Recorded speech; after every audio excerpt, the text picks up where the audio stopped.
Hello, everybody. My name is Jacket. Welcome to my series about old school RuneScape. In these videos, I want to go over many various topics that a casual player might have on their mind.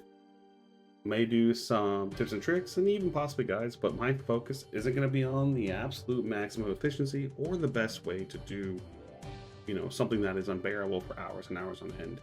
Instead, I'm going to take a different approach. What I'm going to talk about are everyday and accessible ways to tackle this game. My best to maybe oversimplify like as many concepts as I can come up with. Maybe discuss some things that you're worried about. Maybe we can get that worry out of you. At least maybe convince you that it's not that bad. So if that sounds like someone like you, or if you want to see me say dumb things and laugh at me in the comments, grab those next and let me take you on a journey of mediocrity. All right, so in this video, we're going to be talking about death in old school RuneScape. Now, I do want to just let everyone know, if you are a hardcore Iron Man, I'm not going to be going over like what's a safe death, where they are, things like that. Again, this is not like a super efficiency thing.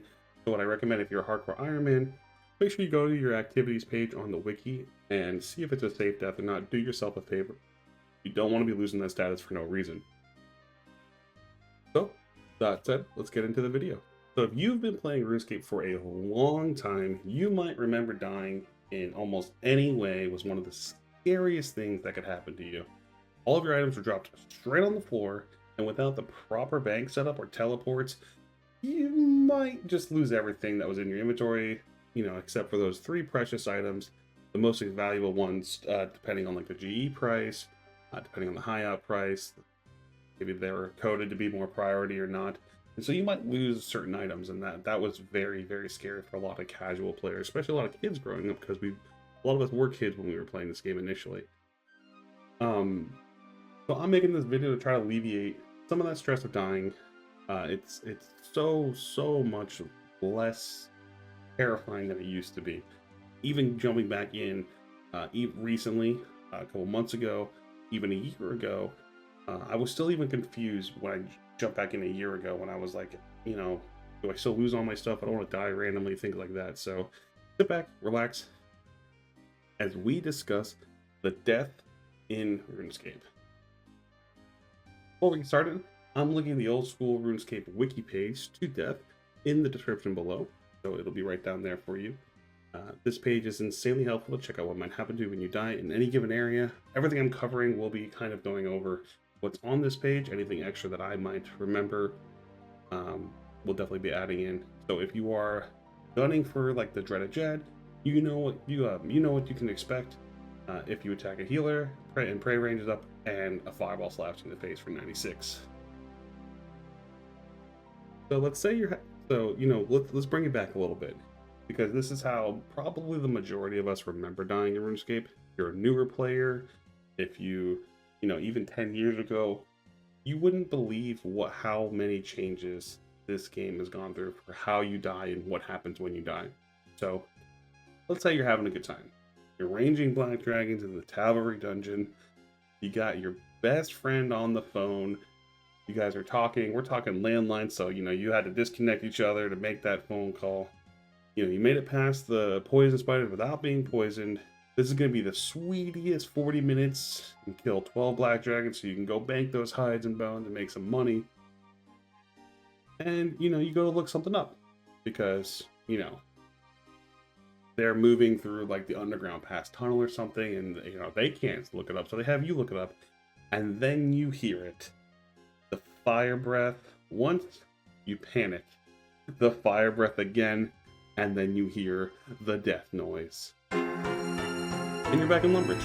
And because you didn't do a recruit and drive, you shift into a panic. You're not in Falador, you spawn in Lumbridge. You don't have any way to get back super quick. And your stuff is now on the floor for anyone to pick up in a few minutes. And because you're in a panic, you misclick a lot. You don't get to the bank in time. There wasn't a bank close to you.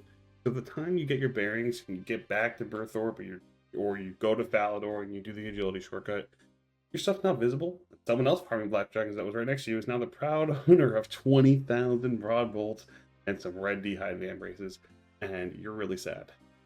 And if this sounds like you, well, no. Well, you're probably one of the Giga Chads that found that stuff then. But if there was a time similar to that, that you know, have died like that, never fear. Dying in old school RuneScape has changed drastically. It might, and it might change since this video has been live. So always go back and check that death page on the wiki. They will keep it up to date, and they'll even have a change log for you. But let's go over some changes to the death mechanics in this wonderful game that we all love, and hopefully I can break that fear of dying anywhere. Because I have slowly broken out of it. Dying is almost no consequence to me. But maybe the wilderness is always a little scary, dying in the wilderness. And we will go over some wilderness stuff in this video. So, if you go through the updates, you can see where a lot of the confusion might be about how dying works in RuneScape itself, whether you're in PvP or outside of PvP. One of the initial changes was items drop on the ground are invisible for 3 minutes, and then 1 minute for everyone else, and then they just spawn. And then those changes were reverted. Items are dropped or visible to everyone immediately for 2 minutes. And they changed that a little bit ago. Items dropped on the ground for 30 minutes, only visible player who died, invisible to other players for 1 minute after dying. And then those were reverted back to the drop everything and immediately visible for everyone for 2 minutes. These updates are spread for almost a year. You heard that right. Between October 24th, 2013 to October 9th, 2014, you've had three different ways that this interacts when you die and you weren't sure which items you were losing. So if you played on and off, you could have had a vastly different experience even just throughout that 1 year. We're talking that's 10 years ago. And that's only PvE deaths, by the way. So they changed that for just how the PvE deaths work. And it's no wonder it's a confusing experience for players to avoid all costs. Everyone is scared to do almost anything in this game that's not AFK and super safe. At least from what I see on like Reddit and even like comments on videos, you know, how do you do something XYZ? You gotta practice. Well, I don't want to die. So you see that a lot for players of this game. And those changes were almost a decade ago, like I said. So people have had time to adjust. So let's talk about the most recent version of dying. And this is where acceptance comes in. You're going to die in this game, and it's going to happen for the majority of players, except for that one dude. His name escapes me a little bit. It's important to accept the fact that if you're playing a hardcore Iron Man, it stings even more, but you're gonna die in this game. And when you do, and you understand that, and you understand what will happen, it's going to change your perspective of everything you're doing in the game. You're no longer going to be hindered by taking a long round around something, or you can actually go and attempt to do like some prayer flicking or like maybe more advanced tactics that you might not be willing to learn because you were so afraid of dying. So hopefully I can help you out with that. And so the way the death works now in old school RuneScape, we're going to put it up on screen for you. I'm reading it directly from the wiki. I'm not making this up. Should a player die outside of the wilderness in the shared overworld to a monster, and the player has not suffered any player versus player damage recently, they will keep their 3 most valuable items. And we all know this. We know the 3 mechanic, and we know that if you use protect item, you keep 4. All of the remaining items will be stored in a grave where they died. Food and potions may instead appear as a supply pile underneath the grave if the option is enabled in the gameplay section of the settings. Nowhere does it state that your items will ever be visible for anyone to pick up. Even if you have this supply pile, they will still not be visible for other players. The grave will be visible for 15 minutes of the player being logged in, during which means that if you log out, it'll still be there. The timer gets paused when you log out. So during that 15-minute time, players can reclaim the items for a fee. After 15 minutes lapse, the grave will despawn and any items left in it will be sent to Death's office. So this is where you could lose your supplies if your supplies are not in your gravestone. When reclaiming items from Death's office, a fee equal to 5% of the item's value will be charged for all items worth more than 100,000 coins, without any cap. Items with a value of 100,000 coins or less are free. To retrieve, and Ironmen get a 50% discount when reclaiming items from both graves and death's office. Players can also pay the item retrieval fee using any items they do not wish to keep. There's like a coffer in death's office, you could just throw items away like an incinerator for their GE value. And then if you should die a second time with an active grave, all items dropped on the second death will be just added to your current grave. So you're not like dying and then, oh, I died on my way back to those black dragons. Those pesky poison spiders got me again. No, you're fine. Your items will still be there, and they're not being deleted or removed. So with this knowledge, this should effectively set you free of that fear of dying out in the open world, PvE. You know, nobody is going to be able to get your stuff except for you. PvE death is just you go reclaim your stuff. Whether it's at the gravestone, can't be asked to go back there and get it, death will get your stuff for you. Now, you're in the wilderness, and there's like this and then a whole bunch of what ifs happen and dying can happen. We're gonna go over that in a little bit, but just, you know, note that if you're in the wilderness and you die at PvE death, it could still be different. I'm only referring to PvE deaths in this part of the video. There is an exception I want to make clear of everyone. There is a coffer for dying in an instance fight. These are called item retrieval services. Places like Zora, Forecath, Raids have them.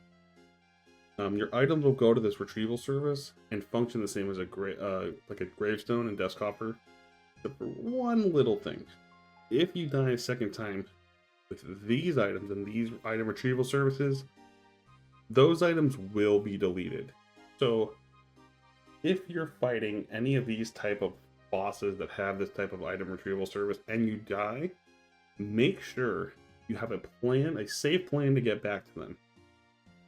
Because these deaths can be scary, but if you have that plan and you can overcome that obstacle to get your items back, it's very simple. One of like the harder ones I can think of is like the alchemical Hydra, because maybe you forget your boots, and then you start getting hit by fire and you're panicking because all your items in that death retrieval service. So just make sure you always know how to get back to where you are for that fight. It's not an insane process. There's almost no there's no like area where there's an item retrieval service, and it's extremely dangerous to get back to that I can think of. I don't think there's a single one. And that brings us to our wilderness section. This one can be a bit confusing. Make sure you're taking notes. Kidding. This is all on the wiki page we're going to be going over, like I said.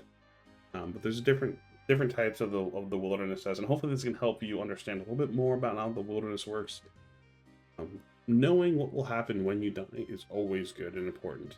So, if you die to a monster below level 20 wilderness with no player damage, it's a normal PVM death. Below 20, you're a golden goose. Doesn't matter, you get your gravestone, no one can get your stuff, it's all your stuff. Alright, now we get to exception territory. If you die to a monster above 20 wilderness, most unprotected tradable items will turn into coins and then are in the player gravestone. That means Vernal Cape, that means the Mage Capes, your Void, it will get turned into these coins, just not like normal coins, and they'll be put in your gravestone, so you will lose these items. There are a few exceptions to it. You can use like Trove of Parchment to make sure that they just go to their broken state, which a lot of PvPers do, but really just want to be very careful about what you're doing above 20 wilderness, and just make sure you're not bringing anything you're not willing to lose at all, whether it's tradable or untradeable. For this rule, for all wilderness, there is a wild exception if you're killing revenants. If you die at all in the Revenant's Cave without taking any damage from a player or with, it will count as a PvP death. Everything will be converted to their tradable or coin state and will be visible to all players immediately. They do last for 60 minutes, so if you're in a secluded portion, maybe you get your stuff back, but just make sure you're doing yourself a favor. Don't take anything into the Rev Cave if you're not willing to lose. And don't even worry about the 100k fee, because you get it back quick at revs. Trust me on that. Okay, PvP deaths below 20 wilderness. Again, we're going to be reading directly from the wiki. So anything that I say, I'll try to explain a bit better if it seems a bit off, but this should be pretty straightforward. You're going to give the other player your items if you die to them. The player dies after taking damage from another player inside the wilderness. They will undergo a different death than a normal death listed above, with overall losses being much greater. If the player dies after taking any player damage below level 20 wilderness, the player will only keep their three most valuable protect items. Any untradeable items will either be converted into tradable form and be offered to the killer, or break and the repair cost will be offered to the killer in coins, as the broken item will remain in their inventory. If an untradeable item doesn't have a tradable or broken form, it will simply be dropped on the ground, and the victim can return and reclaim the item in its normal state. The rest of the tradable items will appear only to the killer for 1 minute. After that period, they will become visible for all players for 4 minutes. After 4 minutes, the items will disappear to everyone, and any remaining items on the ground will be removed from the game. Now, a couple caveats here. With wilderness keys enabled, loot keys, I guess they're called, your items will just go to the key and they'll get everything. So you don't get anything back straightable, essentially. Anything that, you know, like a RuneScape or something like that, you can go pick that up.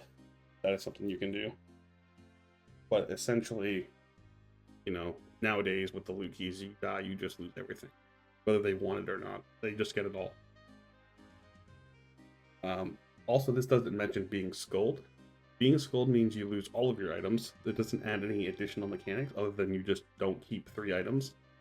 And then obviously the other caveat is if you protect 1 item, you can keep 1 item on death. If you are skulled, or if you're not skulled, you will keep 4 items instead of 3 items. If the player dies after taking player damage above 20 wilderness, talking about above now, almost the same type of death occurs as above. However, the broken items will not remain in the victim's inventory and will be permanently lost, again, except for the trove apartment, which that will be dropped for coins for the killer, and you'll have to pay the repair costs as well. So hopefully that cleared everything up. That wraps up everything I wanted to talk about for death in old school RuneScape. It's not overly in depth. Again, not talk about which items get lost, which are exceptions, etc. But I feel like there might be people out there that still have some primal fear of dying and losing all of their items to just like some random player walking by. But that's not how this game works anymore. And so for endgame players, doing bosses, it's a possibility. And when doing these bosses, why to just plan for death and how to reclaim your items. So that's going to do it for me in this video. I'd like to hear your thoughts and maybe some fun stories about you dying in RuneScape. Maybe when you were a kid, maybe when you're now, maybe you were just yesterday walked by and you just died and we're like, oh, I can just get my items back. And maybe we'll go over dying in PvP in more depth. Maybe we'll go over like what the exceptions are. Maybe I'll just run out the wilderness and throw my items away, and we'll see. Like maybe I could be the guinea pig for everyone. But there's so much to pack for Wildy, so it definitely could be its own video topic altogether. Let me know if it's something that will interest you. Definitely go over it if it is. Anyways, so thank you so much for watching. If you liked the video, show me by hitting that like button. Hurt doesn't think you can do it. And I will see you in the next video.